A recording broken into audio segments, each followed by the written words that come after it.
তার সমাপনী বক্তব্য দেওয়ার জন্য অনুরোধ করছি আজকের দেশের সম্মানিত সভাপতি জনাব নুরনবী বাবুল ভাই। জনাব নুরনবী বাবুল ভাই।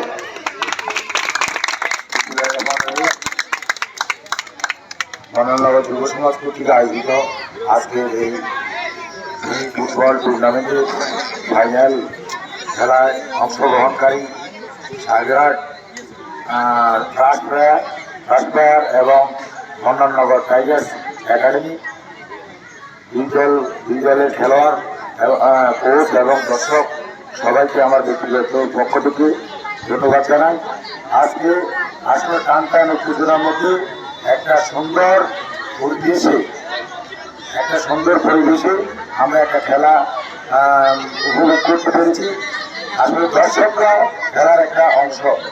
আজকের এই খেলায় আমি দেখেছি আমাদের কিছু মহিলা দর্শকও খেলা উপভোগ করেছে, তাদেরকেও ধন্যবাদ জানাই। আমরা আগামীতে এইভাবে আরো সুন্দর খেলা উপভোগ করে আমাদেরকে উপহার দিবে, এটা আমরা কামনা করি। আজকে দুই দলের বিশেষ করে প্রথমত বিজয়ী দল মন্ডননগর টাইগার্স একাডেমির জন্য, বিজয়ী দলের জন্য সবাই জুড়ে একটা করতালি। আরেকটা দল যে আমাদের রানার্স আপ সাগরহাট একাডেমি, তাদের জন্য জোরে একটা করতালি। দুজনে সুন্দর খেলা আমাদের উপহার দিয়েছে, কেউ কারো থেকে কম নয় আমরা দেখছি। যাই হোক, 1-0 গোলে আজকের খেলার ফলাফল নির্ধারিত হয়েছে।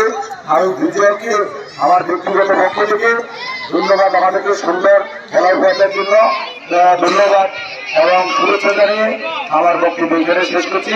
আসসালামু আলাইকুম ওয়া রাহমাতুল্লাহ।